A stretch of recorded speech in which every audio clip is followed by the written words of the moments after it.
Кніга Ешуа, раздзел 2.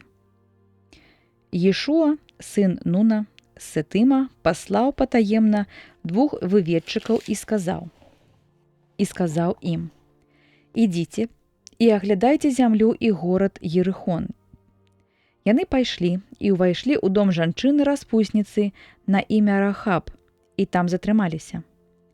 І данеслі аб гэтым цару Ерыхонскаму і сказалі: «Вось, людзі прыйшлі сюды ноччу ад сыноў Ізраэля, каб выведаць зямлю». Дык цар Ерыхонскі паслаў да Рахаб, загадваючы: «Выведзі людзей, якія прыбылі да цябе і ўвайшлі ў твой дом, бо яны выведчыкі і прыбылі выведаць усю зямлю». А жанчына ўзяла і схавала мужчын і сказала: «Прызнаюся, прыбылі да мяне тыя людзі, але я не ведала, адкуль яны. І калі ў поцемках зачынялася брама, то і яны разам выйшлі. Я не ведаю, куды яны пайшлі. Бяжыце хутка за імі і зловіце іх». Сама ж яна завяла іх на дах дома свайго і накрыла іх ільняною саломаю, якая там была. Тыя ж, каго паслалі, пабеглі за імі дарогаю, якая ідзе да броду на Ярдане. І па іх адыходзе брама была зараз жа зачынена. Яшчэ не заснулі тыя, што хаваліся, і вось жанчына прыйшла да іх і сказала: «Я ведаю, што Господ аддаў вам гэтую зямлю, і жах перад вамі ахапіў нас, і ўсе жыхары зямлі самлелі перад вамі, бо чулі мы, што Господ асушыў перад вамі воды Чырвонага мора, калі выйшлі вы з Егіпта, і што вы зрабілі 2 царам амарэйскім, якія жылі за Ярданам, Сыгону і Огу, якіх вы забілі. І гэта чуючы, мы баімся, і млее сэрца наше, і займае дух нам дзеля вашага надыходу, бо Господ Бог ваш, Ён, Бог у небе высока і на зямлі нізка.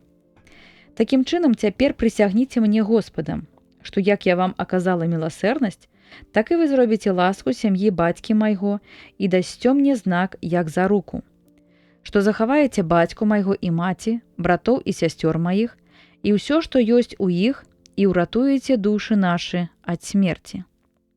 Яны адказалі ёй: «Мы за вас гатовы памерці, калі толькі нас не выдасі. Калі Господ аддасць нам гэтую зямлю, акажам табе міласэрнасць і вернасць». Дык спусціла яна іх на вяроўцы з акна, бо дом яе прылягаў да мура гарадскога, і яна як бы ў муры пражывала. І сказала яна ім: «Ідзіце ў горы, каб часам не сустрэлі вас пераследнікі вашы, і там схаваецеся на 3 дні, пакуль яны не вернуцца, і тады пойдзеце сваёю дарогою».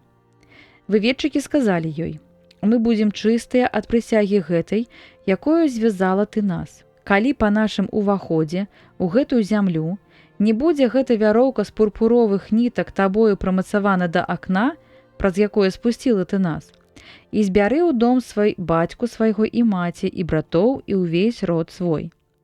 Калі хто выйдзе з дзвярэй дома твайго, то кроў яго ўпадзе на яго галаву, і мы будзем не вінаваты. А кроў кожнага, хто ў доме з табою будзе заставацца, упадзе на нашу галаву, калі хто да яго дакранецца. Бо калі не выканаеш гэтае абяцанне, мы будзем свабодны ад той прысягі, якой ты нас звязала». І яна адказала: «Як вы сказалі, няхай так будзе». І адпусціўшы іх у дарогу, яна павесіла пурпуровую вяроўку ў акне. А выведчыкі пайшлі і прыбылі ў горы, і там прабылі 3 дні, аж пакуль не вярнуліся людзі, пасланыя на пошукі іх, бо яны, шукаючы па ўсёй дарозе, не знайшлі іх. Вярнуліся 2 выведчыкі і сышлі з гары, і, пераправіўшыся праз Ярдан, прыбылі да Ешуа, сына Нуна, і расказалі яму ўсё, што здарылася з імі, і дадалі: «Аддаў Господ у рукі нашы ўсю гэтую зямлю, і ўсе жыхары яе млеюць у страху перад намі».